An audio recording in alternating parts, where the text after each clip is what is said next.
What is going on, everybody? It is your boy Baddog back with another New York Giant video. And of course, this one is the post game for the Patriots and Giants. Last night we lost 35-14. I don't think the outcome surprised anybody. I mean, I pretty much figured we'd get blown out, as did a lot of other Giants fans. I mean, let's face it, the New England Patriots are the best team in football. We're a young team that's struggling through a season and going through a lot of growing pains. And we had our best players out on offense. I mean, I'm not using that as an excuse, but when you're down to your practice squad running back and your backup tight end and your number one receiver's not there, I mean, it's going to be very difficult to win any game like that, let alone in Foxborough against the New England Patriots. Now, the Giants did some good and bad things. The 35-14 score was certainly not indicative of how close the game actually was. We were right in there at the half. Defense was phenomenal. I thought the defense played incredibly well the entire game pretty much until they got worn out at the end of the game because, once again, we got murdered in time of possession. But the Giants defense, man, I thought Janoris Jenkins did another really good job. He had an interception early in that game. Giants defense just made play after play after play. I mean, Patriots went down driving. Looked like they were going to score easily. The Giants defense stiffened, shoved them down in third and short, shoved them down in fourth and short, got the ball back, completely stopped them.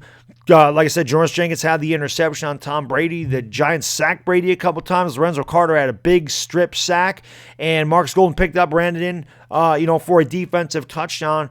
The Giants defense really kept us in that game pretty much the entire game. I mean, New England scored on a block punt in that game. They went up 7-0, and that was a huge play for them because we were tooth and nail with this team for half, and that's kind of what I wanted. I just wanted to see us improve. I wanted to see us compete. I wanted to see us scratch a claw. The defense did that all night. I mean, James Betcher didn't bring a ton of blitzes, but it seemed like we were getting home with the guys, and I was really happy with the defensive performance. I'm just thinking to myself, if the defense can play like this the rest of the year, because, they played well against Washington, then they really looked bad against Minnesota, then they looked really good again last night. So it's like, which defense is going to show up? If they can play the way they played against New England the rest of the year, and we get our guys back and healthy, we might actually be a really formidable team. But, right now it's funny because one day the offense will show up, one day the defense will show up, but we can't put them together. But the defense was phenomenal, in my opinion. I thought they did a really good job last night. I mean, huge shout out to them. They played very, very well. New England did not move the ball easily against us. They did not score easily. And the Giants really made them earn everything they got on defense. So I was very happy with that performance. The offense, on the other hand, a lot left to be desired. A lot left to be desired. This offense looks worse and worse every week. Listen, I said in my pregame, we can't be down on Daniel Jones. He's going to have a bad game. If he throws 3 interceptions, which is what he threw, we can't get on him. He's a rookie. One thing I will say about this, and I still love Daniel Jones, and I still think he's going to be very good. But I don't like some of the things I saw last night from Daniel Jones. I feel like Daniel Jones is regressing a little bit. The first thing I'm going to say is I felt like, and I said this early in our stream, I feel like Daniel Jones was a little overwhelmed at the situation. Normally he looks very smooth out there, very calm and in control. I felt like he was a little amped up, a little nervous. It's his first primetime game. It's against the defending Super Bowl champions. It's Tom Brady. It's Bill Belichick. There's an aura about the Patriots, and I feel like maybe he was a little intimidated. Maybe he was a little in awe of the situation, which is understandable, but I think that's the first time that I saw it from him. The first interception he threw, okay, he threw it in a tight window, got picked up, it got batted up in the air, got intercepted. I can live with that. He made a lot of really good tight window throws last night. I think the stats were he was 6 out of 8 for 102 yards, a touchdown, and an interception. That first interception was a tight window throw that got batted up in the air. So that way he did good. But those 2 other interceptions were bad. And I don't know if this is a Daniel Cutcliffe thing or whatever, but I felt like a couple of those throws, I was watching Eli. What Eli used to do to drive me crazy is that back foot throw where you can't get any velocity on the ball. You can't do that in the NFL because you have to step in the throw. The NFL speed is too fast. These corners and safeties, linebackers, they all break so much faster. You have to have everything on it. Daniel Jones' arm strength is a lot better than people thought, but it's not strong enough to throw off his back foot. He's not Pat Mahomes. That's a different kind of arm. Pat Mahomes could throw backwards and probably throw it 60 miles an hour. Okay, that's a special arm. Daniel Jones don't have that arm. I felt like he regressed a little last night, which kind of concerns me. Okay, it concerns me because, again, I know he's going to have growing pains. I've said this since day one that he started. He's going to have his ups and downs. But that was concerning for me last night. I thought that he didn't do a good job last night of adjusting, and I felt like he didn't. He made some bad mistakes. That rookies even shouldn't make. You can't stare down the receiver. Can't throw off your back foot. Those were his 2 interceptions he threw.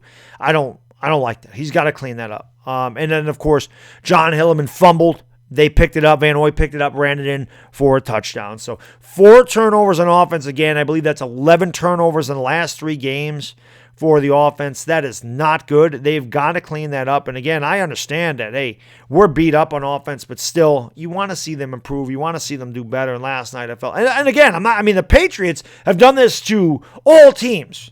As a matter of fact, I think Daniel Jones was the first quarterback to throw a passing touchdown against them this year, and it was a 70-yard dime to Golden Tate. So again, he did good. He did good things. I knocked the microphone over. He did good things. He did bad things, and he's going to have his ups and downs. But honestly, I thought he would play better than that last night. I thought he made some mistakes that he really shouldn't be making. So hopefully he gets that together and he improves. That's what we got to have. But 5 touchdowns, 6 interceptions now. His turnovers are really starting to add up, and we can't have that. Cannot have a quarterback turn the ball over that much. Just can't have it. I know he's a rookie, but can't have that. So that was disconcerting. I thought the offensive line did a pretty good job. Not great, especially at the end of the game. I felt like Daniel Jones was being knocked around a lot. They got to do better.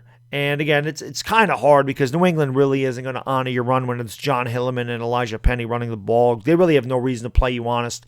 They're going to come after Daniel Jones, and they know that. They've seen that on film now. You blitz the kid, you're going to get there, and it's hard. I don't care who you are. It's hard to throw into the face of a blitz. But I feel like Daniel Jones sometimes needs to throw the ball away, stop trying to make so many plays. And again, that's a rookie thing. You're going to press. You're going to try to make every play. He'll learn that as he goes along. Throw the ball away. So I'd like to see him do that more. But that's really it. Again, I felt like the Giants were in this game. I felt like they played tough. I felt like at the end of the game, somebody was saying I was salty. It's telling Chris and I we were upset and saying because we said we felt like the point spread was rigged, not the game. The game wasn't going to matter. But at the end of the game, the obvious pass interference call on the Patriots that wasn't called even on the reverse. Golden Tate was held at the top of his route, and he was held again, and had his arms pinned back when he jumped up to catch the ball. That's pass interference all day. Not called. On the same play, Daniel Jones got hit in the knees. If you hit Tom Brady in the knees, it's a flag. It's a flag all day. They let him hit Daniel Jones in the knees. No flag on that. So that was very interesting that neither one of those flags was called. Also very interesting, Pat Shurmur's use of the timeouts, not going for it on 4th and 2 with 6 minutes to go, and instead going for it on 4th and 10 with 3 minutes to go and you're down by 2 touchdowns. Why don't you just punt the ball away? Calling timeouts so New England had the ball inside our 20. Weird stuff. Weird stuff that makes you think, that some of this point spread crap is rigged for Vegas. Some of this stuff is just, it's so blatantly obvious that it's like, what the hell is going on? Why are you doing this? So that's it. It had nothing to do with the outcome of the game. We were going to lose, but the covering the spread was, that was interesting. Another call we got hosed on was Edelman caught the ball, had 2 feet down the ground, turned around. Michael Thomas picked him up off the ground. Edelman still had the ball as he was going to the ground, and Thomas ripped it out. Should have been a fumble. They did not give us the fumble. So we got no calls in that game. The Giants never get any calls anyway. But again, not that matters, but the officiating is just so bad in this league. It's a joke. It's just an absolute joke. But that's all I got for the video, guys. Be live tonight with the Entertainer talking sports. We're talking Giants. We'll obviously go over this whole thing. We'll take your questions. So I hope you guys will tune in for that tonight, and we'll see you then, guys. Enjoy the rest of your Friday. It's Baddog, and I am gone. Peace!